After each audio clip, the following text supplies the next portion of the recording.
சங்கீதம் 55 அதிகாரம். தேவனே, என் ஜெபத்தை கேட்டருளும், என் விண்ணப்பத்திற்கு மறைந்திராதேயும்.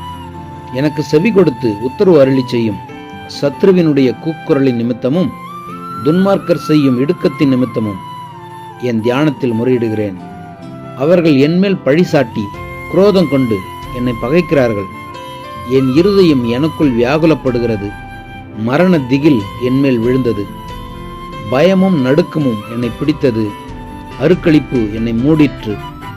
அப்பொழுது நான், எனக்கு புறாவை போல் சிறகுகள் இருந்தால் நான் பறந்து போய் இளைப்பாறுவேன். நான் தூரத்தில் அலைந்து திரிந்து வனாந்தரத்தில் தங்கியிருப்பேன். பெருங்காற்றுக்கும் பூசலுக்கும் தப்ப தீவிரித்துக் கொள்வேன் என்றேன்.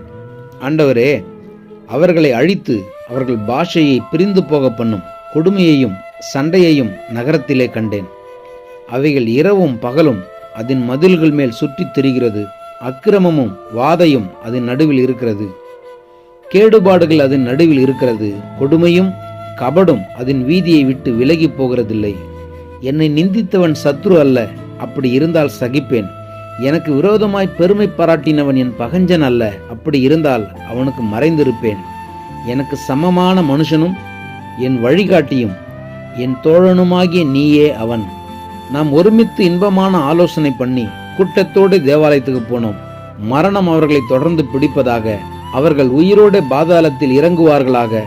அவர்கள் வாசஸ்தலங்களிலும் அவர்கள் உள்ளத்திலும் பொல்லாங்கு இருக்கிறது. நானோ தேவனை நோக்கி கூப்பிடுவேன். கர்த்தர் என்னை ரட்சிப்பார்.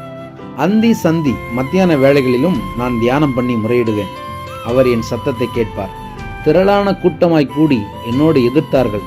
அவரோ எனக்கு நேரிட்ட போரை நீக்கி என் ஆத்துமாவை சமாதானத்துடன் மீட்டுவிட்டார். ஆதி முதலாய் வீற்றிருக்கிற தேவன் கேட்டு அவர்களுக்கு பதிலளிப்பார்.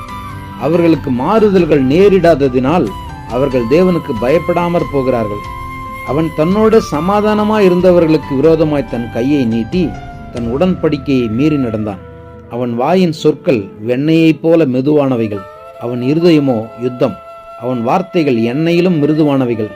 ஆனாலும் அவைகள் உருவின பட்டயங்கள். கர்த்தர் மேல் உன் பாரத்தை வைத்துவிடு, அவர் உன்னை ஆதரிப்பார். நீதிமானை ஒருபோதும் தள்ளாட ஒட்டார். தேவனே, நீர் அவர்களை அழிவின் குழியில் இறங்க பண்ணுவீர். இரத்த பிரியரும் சூதுள்ள மனுஷரும் தங்கள் ஆயுளின் நாட்களில் பாதி வரையிலாகிலும் பிழைத்திருக்க மாட்டார்கள். நானோ உம்மை நம்பியிருக்கிறேன். ஆமென்.